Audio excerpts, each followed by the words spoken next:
Welcome back. All right, as you can see, I don't have the cable on right now. I'm going to fire that up pretty quick here because we got games starting in about 10 minutes time. But it's Friday, so it's not nearly as crazy as the rest of the week. So to start off, Calgary and Montreal are going to play. So there you go. I've worn both the Flames and a Montreal jersey today. Nobody can say, oh, he jinxed that team by wearing that jersey. I've worn them both. Josh Leivo added to the COVID list today, so it appears that he's the player who tested positive. Nobody else has, very clearly, and so the game is on tonight. And fingers crossed on that one, and that Josh Leivo will be back soon. You got to think it's a minimum of 2 weeks if he tested positive. So yeah, the game will be played. Game on, 6 o'clock tonight. I believe it's at 6 o'clock tonight. Did they move it? I think maybe they moved it up. Because I saw something about it. I was like, did they move it up? Nah, it still says 6 o'clock on my phone. So maybe I'll get surprised. I always scroll through all the channels anyways. There's times where it won't actually list the game that's being played, and I go to that channel and I'm like, well, it says there's no game, and yet here's a game. Just a note for people who have NHL Center Ace. Zach Pagosian, they've announced, is out a minimum of 4 weeks with a shoulder injury. One man's injury is another man's opportunity. So Bogosian won't be back. You got to think 4 weeks. That takes you right up until, the end of the regular season, getting into the playoffs. Now is the time for Rasmus Sandin to show what he can do. I like Sandin. I think Sandin will do well. And so this is his chance. This is his chance to jump into the lineup and provide them with something a little different on the blue line. Nothing against Bogosian. Bogosian's been good for Toronto this year, but I'm glad to see Sandin getting his chance. Other injury news, Jacob Silverberg, out 4 to 6 months. He had hip surgery, and when you're dealing with players and you have hip surgery involved, that's where you get kind of concerned. At least I get kind of nervous because hips, once they start to go, if you're a hockey player, that just throws all the skating. You're not skating. So hopefully he has a full recovery from that, and he's good to go in 6 months' time, right around where the season gets started. So Jacob Silverberg, again, it's a minimum of 4, might be 6 months. Either way, hopefully good to go once the season gets started for Anaheim next year. It hasn't been the greatest season in Anaheim in general. It's just another kick. But, again, hopefully he comes back healthy as soon as possible. Philip Grubauer is off the list, off the protocol list. So if you're an Abs fan, you came out of Grubauer being on the list without any real damage being done. Whether it was Johansson, whether it was Dubnyk, things have gone pretty well for Colorado. Now, of course, people will point out, well, they were shut down for about a week. Yeah, that's to their good fortune as well. Now Grubauer is off the protocol list. Didn't miss nearly as many games as was expected.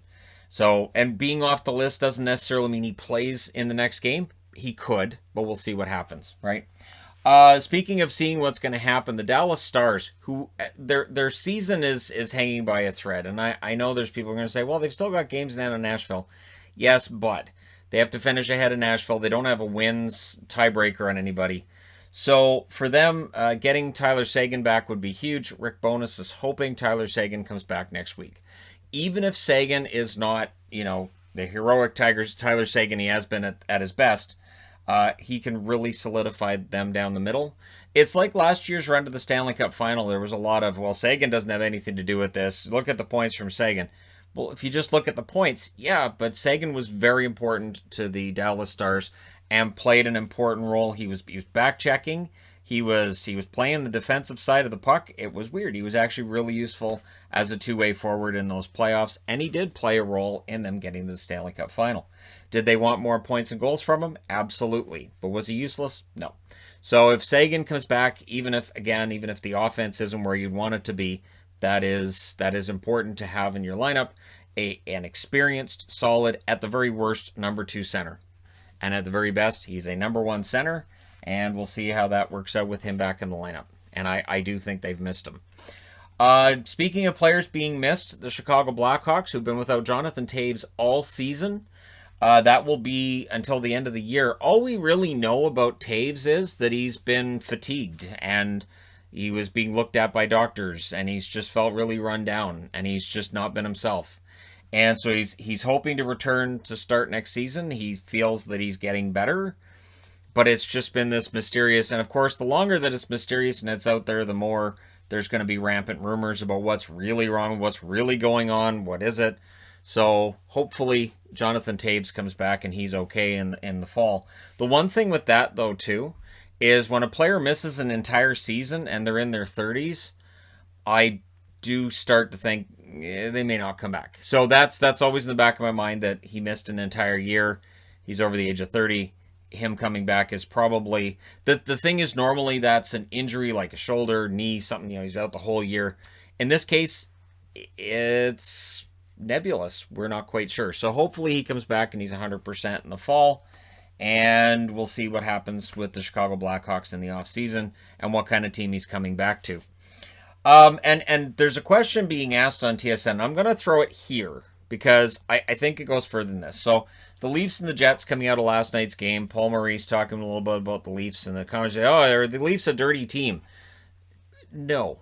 But I'm going to say that because if I ask the question on this channel, is, insert name of team here, a dirty team, people are going to say yes. And I don't think it matters which team you're talking about. The thing is, when you get into the conversation of which teams are dirty and which teams aren't, it's all subjective. And even when it comes down to players, when it's, that's a really dirty player. And there's times where I'll look and go, maybe. And there's times I look and go, not really. And again, fan bases will always rage about what certain players do in certain situations. And it might be somebody who's played 600-700 games, never had a problem. And then something happens, he gets suspended. Like, that guy's a really dirty player. And I don't know that I see it. And I think that when you get into that conversation, I think it's a slippery slope. It's why I don't make videos on that here. I'm not going to make a video here. Here's the 10 dirtiest teams in the league. That would you're just opening yourself up to nothing but downvotes and comments on how ridiculous you're being. And they'd be right. So it'd be the same if I said, here are the cleanest teams in the league. If I said, these are the cleanest, I guarantee you that at least half on the list, people would say they're not a clean team, and they'd mention something that happened in a game earlier in the season. I think there are some teams that might be a little bit tougher than others, but dirty teams, comparatively speaking, with hockey the way it used to be, no. And that brings me to this. Wayne Simmons, sick to death of people running goaltenders. And I think that's been a problem this year. And I think with the Leafs, I think it's the fact that, Campbell's been hurt a couple of times, and I think teams are trying to take advantage of that. I don't like it either. I think it's something the NHL needs to look at. I'm going to do a video pretty soon on, topics of conversation around the NHL that maybe we should be talking a little bit more about, and maybe the NHL should look at, and that kind of thing. Probably a top 10 list, so look forward to doing that. And another interesting thing that's out there and around, and we'll see if they do it, the NHL may have a top prospects game. So the OHL didn't have a season, the WHL's having like a shortened season, and BCHL's having like bubbles and around the province, and all these junior players aren't getting scouted the way they normally would. So the NHL may put together a top prospects game. Now, if I'm a scout, I want it to be multiple games, and I want as many prospects brought in as possible, which may not be possible. So again, whether they have this or they don't, this year's draft will be a crapshoot, and I'm looking forward to it. Let me know your thoughts in the comment section below, as always. And for the record, I did try putting together like draft videos today, and I'm like, I don't have enough info on all these draft picks, and draft lists are all over the place. Everybody's draft list is completely different. So yeah, it's going to be fun when we get closer to the draft. I will be doing prospect videos once we get closer, but there's just not enough out there.